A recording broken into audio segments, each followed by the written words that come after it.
Won't you please come join me for some midnight therapy? Hello, ladies and gentlemen. Welcome back to episode 3 of Midnight Therapy. I am your host, Kat Matthews. You may notice the outfit change of tonight. This is a revolutionary thing I'm going to be introducing here. Not many people know about it. If you know, you know. This is Aldi wear from the grocery store Aldi. If you don't know about Aldi, you really should. They are the future of groceries. I mean, I think that's all we will be able to afford soon. That's all I can afford now. That's all we can afford. But it's like fun. It's like cheap and fun. They sell clothing. Like, you're not going to go to Walmart and wear Walmart clothing, right? You know, or Target. You're not going to do that. But Aldi, look at this. This is an official. I don't even know where it is. It's just a logo. Look, it's a Aldi windbreaker. You know, I could wear this and feel like the regional manager of Aldi. And I do. I also have the hat. See that? Matches the windbreaker. For the record, this is not a paid advertisement for Aldi. They don't officially sponsor me yet. But we're going to get there, hopefully. I'm going to write them. This is a big plug. I'm like a mascot, I feel, for Aldi.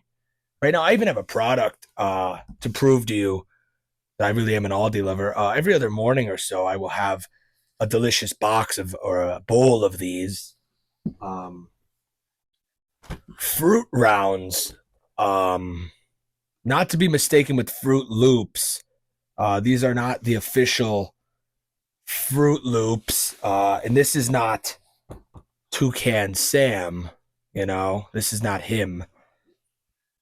They are still very good. The colors aren't quite the same as the Fruit Loop colors. There's not quite a bright purple.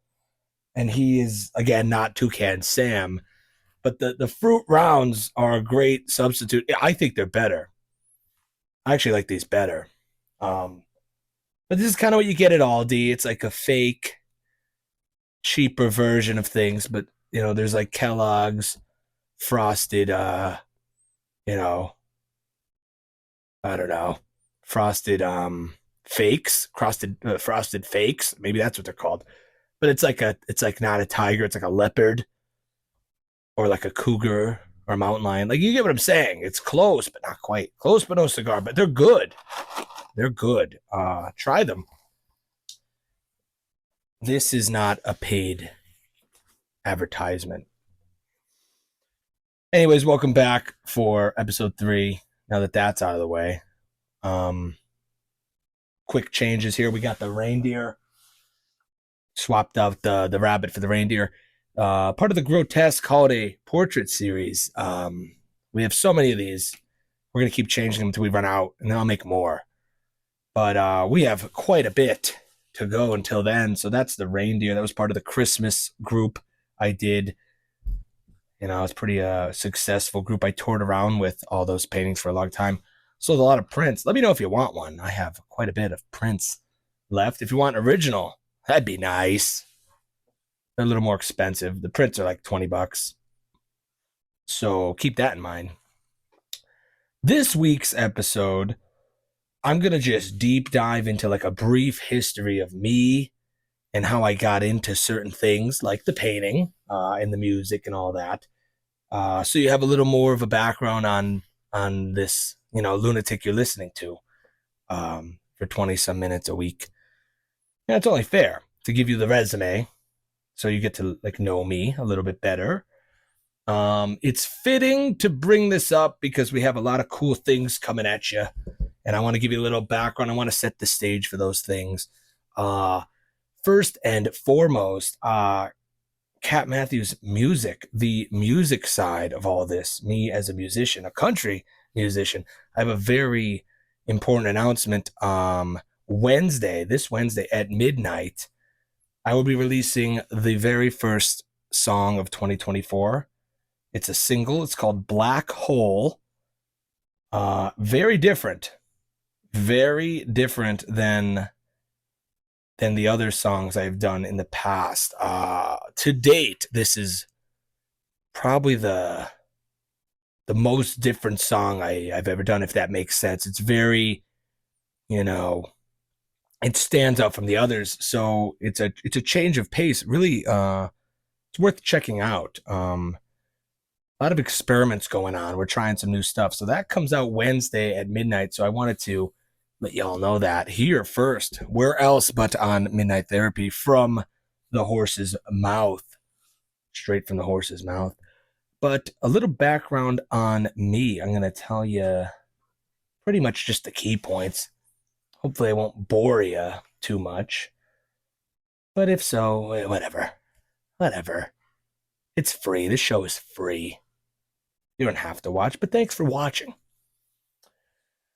But I grew up in, they call it NEPA.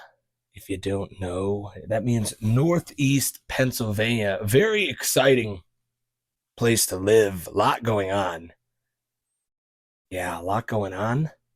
Believe it or not, a lot going on. Rich history. We'll get into that another time.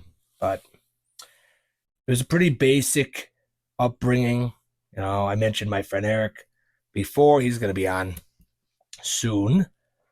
Me and him would ride our bikes around, and we'd go to a carnival that came to town, and we'd eat ice cream. It was very basic. You know, we'd go to the bus stop, and we made a campfire in the morning because it was so cold. Then we had to put it out quick before the bus came. Just like every other kid, we've all been there. We would burn our homework to stay warm, to survive. That's an excuse they didn't get a lot. Usually you get the dog ate it, but we were like, we burned it for survival. But it was just a normal, you know, like I said, normal upbringing. At an early age, I got into like antiques. I really liked antiques. I was like, like a weirdo or something. Like 10 years old, flipping antiques, you know, making moolah. But that explains some of the set here. We got some antiques as props. Me and my father, we did that for a long time. You know, we would buy and sell antiques. We'd go hunting. We're we liked the American Pickers show, and we did that on a small scale. And we were successful. We made some good money, made some good memories, found some cool stuff. It felt like Indiana Jones, except you're in someone's, you know, garage that just passed away, and like going through their stuff. You know, and like the kids, like, take it. We don't want it. Why do you want it? And like, I would like it. I'd be like, look at this. And then we would sell it to someone else at a flea market for like a little bit more. And that was a win. It's the little victories in life. The little victories in life. Every time I talk about like being obsessed with possessions, like me and my dad, we always had this expression. It's like, well, we're just getting ready for the estate sale, you know? So keep that in mind if you obsess over these items and having more items. It's just going to be an estate sale one day. Someone's going to pick through it and negotiate your kids down on it. So don't obsess over things. That's not what life's about. It's about memories. So we did that for a while. I'm going to have my dad on the show. He's quite the character. He'll be fun. Have a lot to talk about. But on with the story. At one of these yard sales, there was a bass guitar, and my father used to play bass with his brother, my uncle, in a band. So we ended up buying the bass. It was like $50 or $40. Came with the amp, bass and the amp. And I started playing the bass, I don't know, maybe like 13 years old. You know, whatever grade you're in at that, I don't even know. You know, maybe middle school. So I started playing bass. That's where the music started, the music journey. So I have another dear friend who will hopefully be on this show. You know who you are, Mikey, aka Barry. Shout out to you. Me and Mikey started started a band. We would go to his house after like a football game. Like we'd go watch the football game. We would never watch when you were in like middle school in Northeast PA. Maybe you relate as well, but we never watched. We just walked around over and over again. Maybe hoping to talk to a girl or something, or just to high five your friend that you just saw on the previous lap for the 80th time. But that was it. We didn't really watch the game. We just walked around. But when we got done, we would walk home. We'd go up his house. We'd play guitar and the drums really loud. His parents weren't home. It was fun. And we did that for many years until we got to about like 15 years old. And then we started our first band. It was awesome. Not really. But for us back then it was. We called it Triple Fret. And there were these women from Asia that also had that name. Triple Fret. But we didn't care. We went with it anyways. We didn't think it was gonna be a problem. We really didn't know who had it first. We might have had it first. If you're from Northeast PA and you hear Triple Fret, you're thinking of us. You're not thinking of those gals. All respect to them, but we kind of had that name in this area. They thought of us. We didn't know what we were doing, and I remember I had all this like unwarranted confidence back then, and I like booked this gig with the mayor of our town. There's this big like night out, they called it, and it was like for the firefighters and stuff, and then the cops, and they would bring all the vehicles. And like our town had like all these vehicles for some reason. Like, we had a SWAT team truck for our town, and like there was like, I don't know, there's like 3,000 people in the town. Like, it's a very small town. You could drive through it in like a minute. But we had like a SWAT team. We might have even had a helicopter. I don't know. That's not true. We had a lot, and they would all display them, and kids would look at them, and there was fireworks, and it was at the big local park. And we booked the gig. They thought we were real. I convinced them that it was real, that we were really a band, and we weren't. We didn't have the songs, but we'll get them. And one of the members of the band, his dad was a dentist. And if you're watching, other Mike, shout out. I remember he let us use half of the dentist office to practice, because we had to practice, because we had this obligation, and we felt like it was real. We thought that was the realest thing. Like, it was so much pressure. Back when things had high stakes, back when you're 15 and everything, it matters, So we got to practice. Like, we thought we were in Motley Crue. We thought this was real. But we would be over practicing. Someone would be getting their teeth drilled, like a cavity, like, and we'd be like, all right, living on a prayer, take it from the top. 1, 2, 3. And you'd hear the drill. It was wild. But we did it. We pulled it off. We set up the gig. I ended up buying a PA system off my uncle. I'll get into that later. I didn't have enough money, so I had to like work it off. I had to work off the PA for many months for like $1 an hour. It was crazy. I ripped up his like deck barehanded at 15. That's another story. Shout out to Uncle Dave if you're watching. That was a funny story. But it worked, and that was the start of an obsession with music that I'm still living out at the ripe old age of 25. 10 good years later, still going strong, all because we played at that Mellow Park. That's what it was called at the time. Night out back in high school in front of hundreds, thousands, maybe 1,000. Hundreds of people. People made shirts. It was a big deal.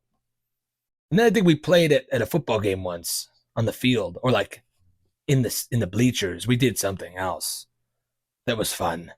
We were in the Cougar Crazy section or something. I remember. Look it up. I don't know. You're not going to look it up because there's no footage of it or anything, but it happened. If you were there, you were there.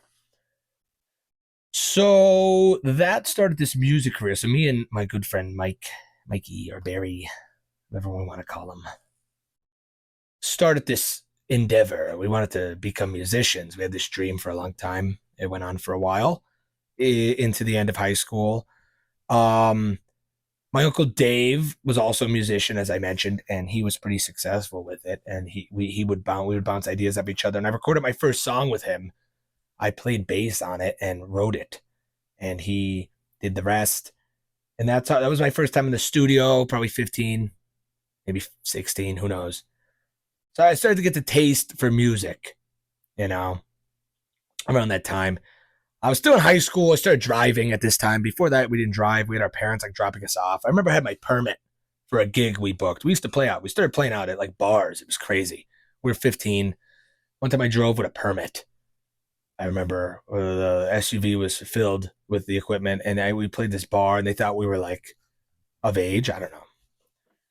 It was like a Blues Brothers moment. I remember we all ordered food, and like they were gonna pay us $100, and there was like 5 of us in the band, and it cost more than 100. Like the food we ordered, and like they were like, "Yeah, you guys kind of broke even." They didn't pay us, but we still thought it was cool. We thought it was cool. You know, back then it meant a lot. But then I remember I started driving, and then I bought this car. It's an SUV. It was like a truck. It's like a Ford Explorer, but it was a Mercury Mountaineer, aka the Monster Merc. If you grew up with me, you knew the car. You could see it a mile away. It was this lifted, older from 1999. It was a white SUV, lifted. It had a deer skull mounted to the front and a pirate flag. And I drove the Monster Merc for many years. I drove it like up until last year.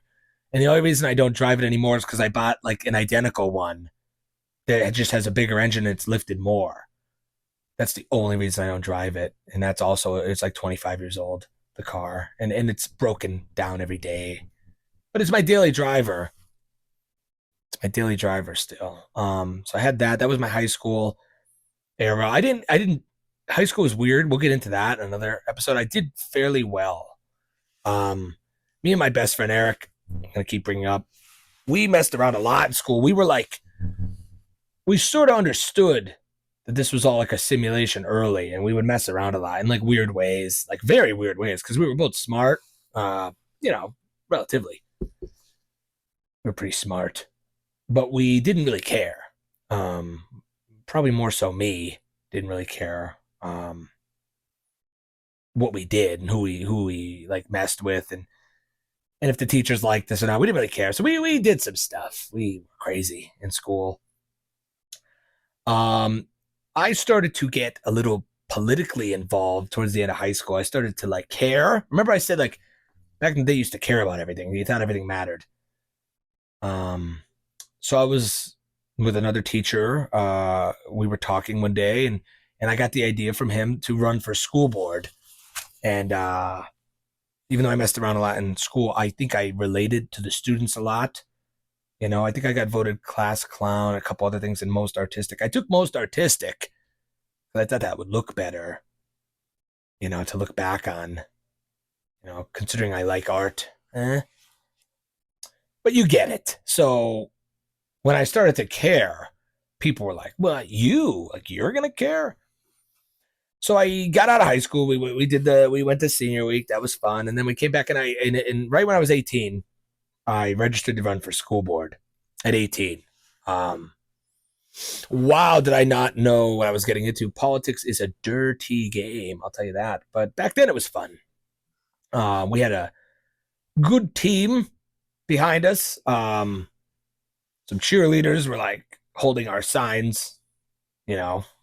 We had nothing. We had an RV, and we had the signs on. We would drive it around. We would park it. I'd get on top with a megaphone. Like it was different back then. This was 2016, 2015. I don't know when it was, but it was crazy. 2016, I think.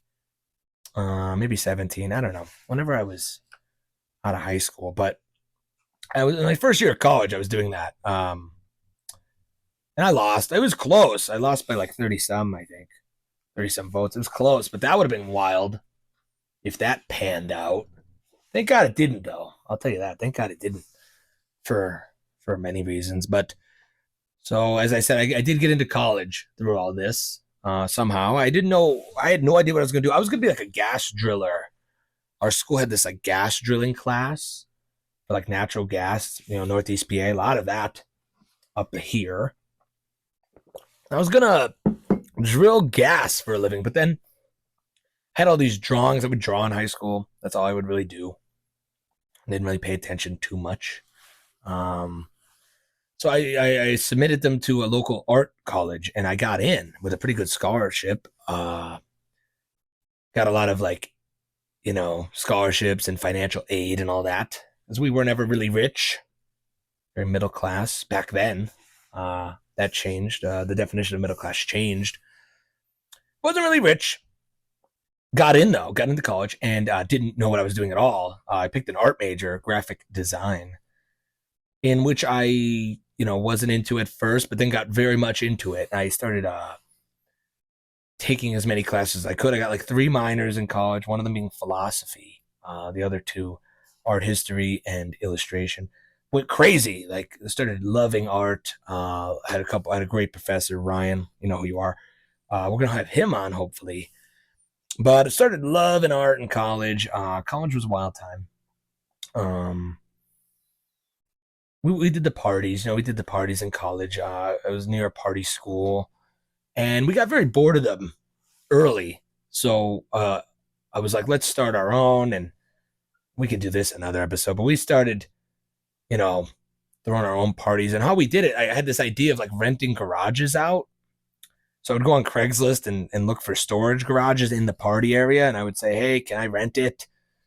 And they're like, yeah, $50. And I would rent it for the month, and we'd throw parties, and we would move to another one. And we would do that forever. And it was so fun.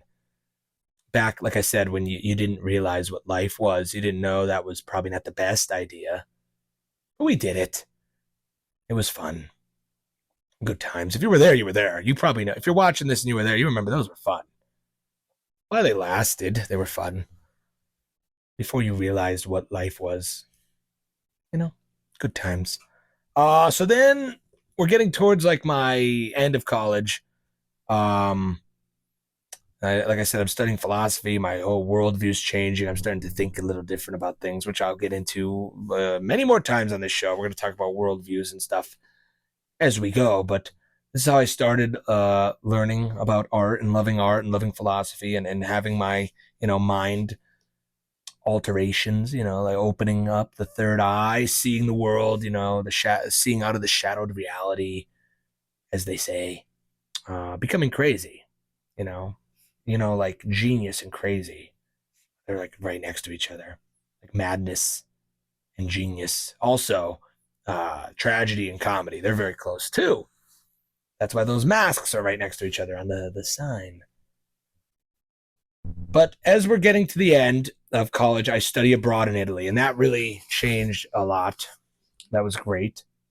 I remember right before I studied abroad in Italy, I was still playing music with Mike, and I said, Mike, I really want to record originals. I don't want to do covers. I don't want to do that anymore. We were trying to be in cover. The band broke up, by the way. Triple Threat broke up. It never made it. But we were on and off with other bands, and it never really worked, and we didn't want to do covers. So I said, hey, Mike, when I get back from Europe, I'd like to start an original band. I want to be an original musician. And he was good with it, and he wanted to do it. And we did when I got back. Italy was great. We can talk about that another time. Loved it. Changed my life and worldview. Got back, started the Cat Matthews brand or empire, if you want to call it that. We recorded 2 songs late 2019, early 2022 singles. The original one's Cliffhanger and On My Mind. Check them out. They're the original 2. And then what happens in 2020. COVID happens on my last year of college. Didn't get to finish. It was spring break. See you guys in 8 days. And I never saw them again. And the world ended. And it was sad. But with that being said, me and my other dear friend, Matt, you know who you are. You're going to be on the show too. We started recording so much. There was nothing to do. It was COVID. And we did our first EP and then our first album together. Me, Mikey, Matt. We had some other great talented people. The list goes on. Leah Beth, Chris, you all know who you are. Hopefully we have you all on one day. That's when the Cat Matthews catalog started growing. We started really recording some songs, and there was no pressure. We weren't chasing the radio. We were just doing what we felt, and some really cool, unique songs came out on that. The Bad Guy Anyway album and the first 5 EP. Those are some really cool, not worried about what people think songs. Back when nothing mattered, still nothing really mattered at that time, and you were careless in the best way. That's when art is really good, when you're not worried about if it's going to be well received or not. You're just doing it to do it. And at that time, we were doing it because there was nothing else to do because the world was shut down. So I think it was a great time for creativity and expression. So that happened. So that was the good thing that came out of it. I also started stand-up comedy during COVID, which was very weird. But what a better time to start. I mean, no one really cared about anything at that time. People wanted a good laugh. The bars and stuff started opening again. So people were just happy to be out. You know, they were probably in a better mood than sitting at home with watching the death clock of COVID on the news. Like anything beats that. So even a comedy show will brighten you up, even if the guy sucks. Like I probably did for the first couple shows. Did a lot of shows since then. Happy to have had that experience. It's very hard to get into comedy, especially in Northeast PA. Not a lot of comedy clubs around here. Got to do what you could. We did a couple, and we did a show in front of 300 people. We did a show in front of like 4 people. I think you're more nervous around the 4. It's weirder. It's more awkward. But yeah, you got to start somewhere. That's like the message of this show is you got to start somewhere. You got to do something. And then very recently, after COVID and the stand-up, I started substitute teaching, which is the craziest journey yet. We will be talking about that in detail in another episode. Me and my best friend Eric, we did that together, and that was fun. That could be a whole movie, the subs, and what we've encountered and how weird it was and what we learned and how it added to, our resume of life, if you will, and our experiences. And then one of the biggest things happened during COVID and when we were subbing and in this weird like pause of life. Me and my dear best friend Eric wrote probably one of the greatest things that is unknown to the universe yet. It's not known yet, but hopefully it is soon. And it's the adult animated series we wrote called Barry Barely, which we are getting closer to that episode. We are going to talk a lot about that show. We have a fully developed adult animated series, hundreds of characters, pitch Bible, everything ready to go. We talked to Netflix. We talked to all these crazy companies. No luck yet. Very hard. Again, in Northeast PA, very hard to do these things that we want to do.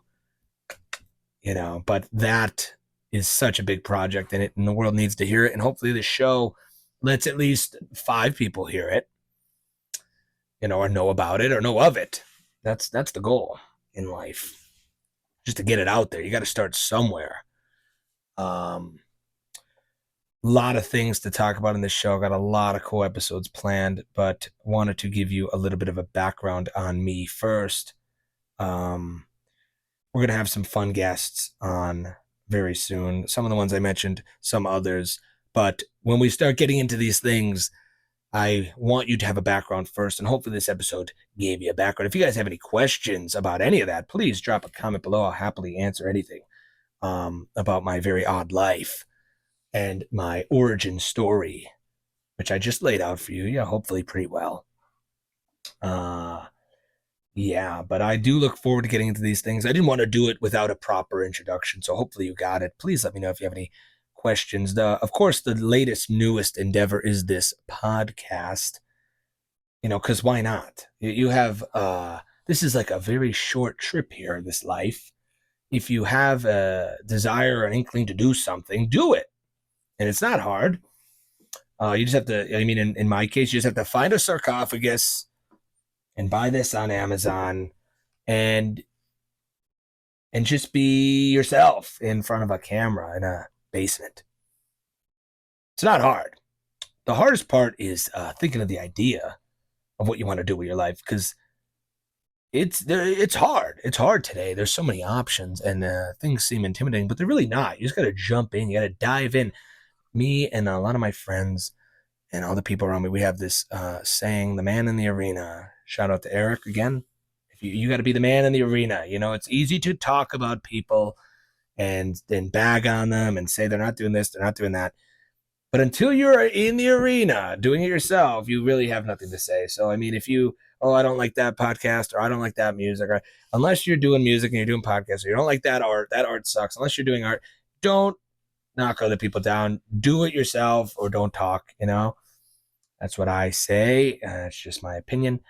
But that's the summary of me, the self-proclaimed Renaissance man. If I was born in the 1500s or so, maybe in Europe, I would be, you know, richer or more well-known. But unfortunately, it's 2024.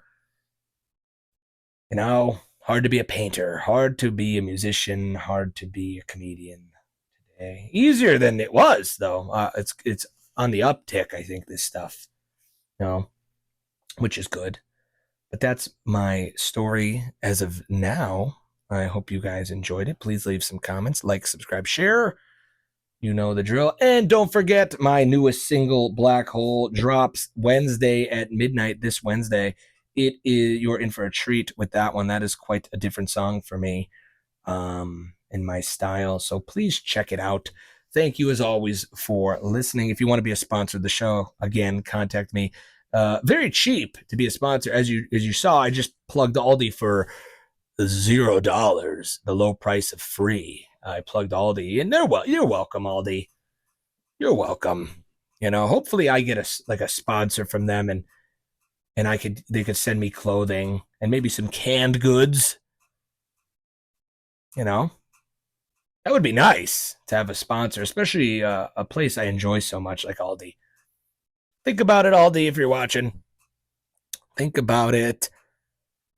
But yeah, new song coming out soon. Thank you, Aldi. If you want to be a sponsor, let me know. And again, please like, comment, share, subscribe. Thank you very much.